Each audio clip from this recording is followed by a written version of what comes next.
Whoa. There's a bit of a blur. Keen as mustard.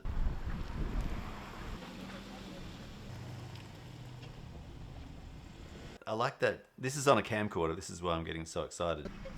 Not yet, no. I'll get a large. Alright,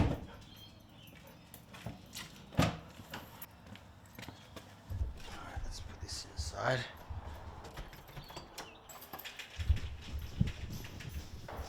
Because it's hard to do on a normal camcorder, but this is no normal camcorder. There it is. Hey, Alfie.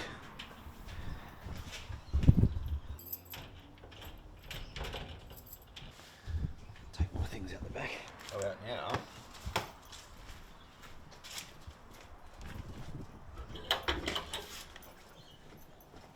I want to edit this immediately. Let me have a look and I'll come back to you.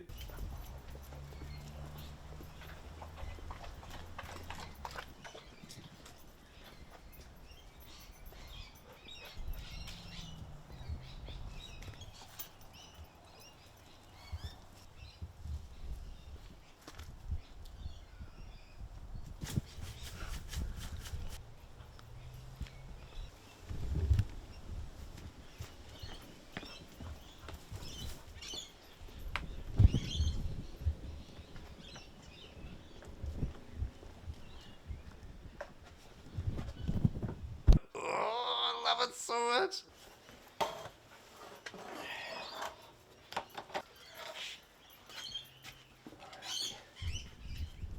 Let's do some blower vacuuming over here first.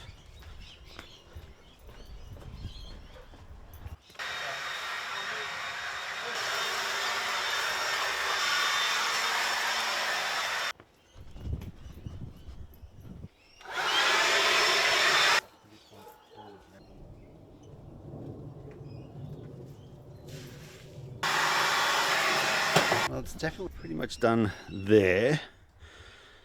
Pretty much done here. Looks tidier. Tied it up behind the aircon unit. Tied it up around here. That's good. And then we can get into this area. Let's see what we can do here.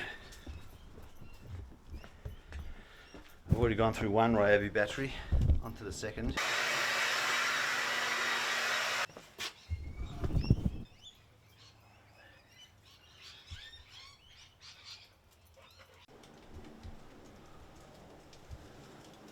Right, we'll show you what we're up to out here.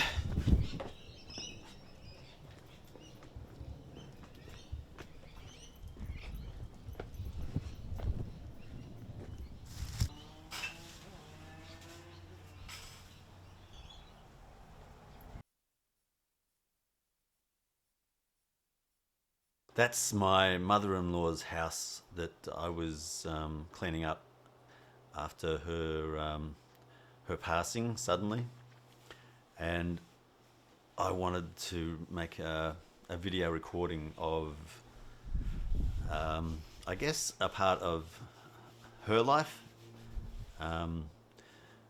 Yeah, we weren't really close or anything like that, but you know, she lived her life, and I think sometimes the subject of life and death doesn't get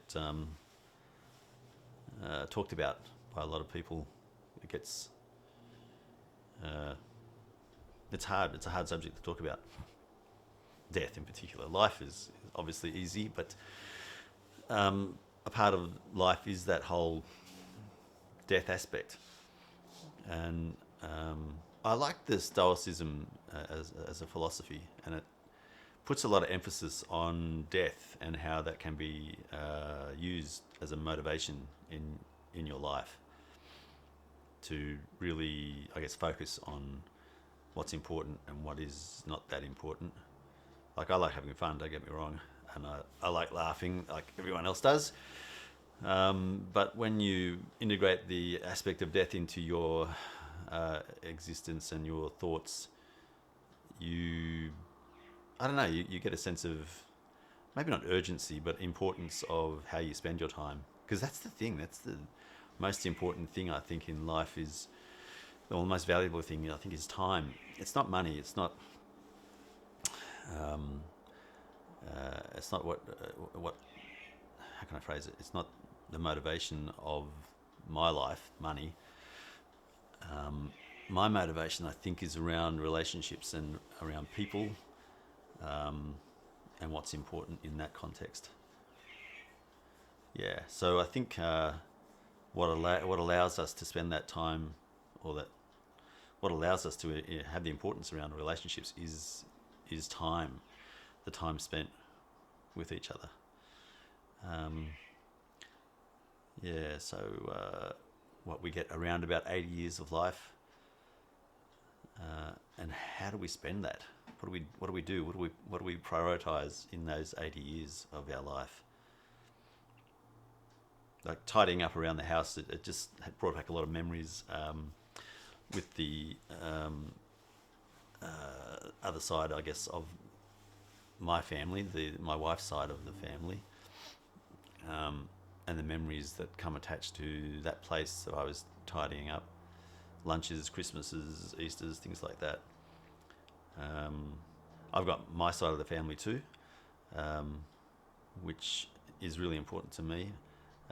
But there's an aspect there of my wife's side of the family which is important as well. And I wanted to just capture that mainly for my memories to, when I come back and look at these videos in the future, I'll remember that time and the memories associated with that side of the family. So that's a quick historical memoir for me to come back to in the future. It may not be that interesting to you, but it's something for me more than anything else. Thanks for watching. I'll make more of these going forward, and if you're interested, great. If you're not, doesn't bother me. It's just a bit of a record for me. I actually broke down while cleaning that area. I didn't capture it on the video. I didn't want to kind of show that, but it's funny when you get engrossed in day-to-day things like cleaning. Yeah, there's certain aspects of what you're doing that will bring back memories and emotions, and kind of dealing with that. It's a really interesting kind of phenomenon, I guess, when those things happen. Unexpected. Like I said, we weren't really close, but you know, it's a relationship nonetheless that you have with someone who was here and now is gone, and you never get that person back in your life. It brings back memories, I guess, of my dad passing when he was, when he died. So, my family's really interesting because my mum and dad immigrated to Australia. My dad from Ireland, my mother from Canada, and they left all their family back in their respective countries, and it was just us, my dad, my mum, my elder sister, and my younger brother, and me. So we didn't have any cousins, aunties, uncles, grandparents when I was growing up. So it was a very insular kind of a family, but tight, and it was good. Not every family's perfect. I don't think there's any perfect family out there. Ours certainly wasn't, but it didn't have major problems that other families have had, like no abuse and things like that. So it was a really happy, good family. But there's always aspects of growing up where you wish things were different, because all of us we've got flaws. Yeah, interesting. It's an interesting perspective when you contemplate, think about death and people that you know that you won't see again.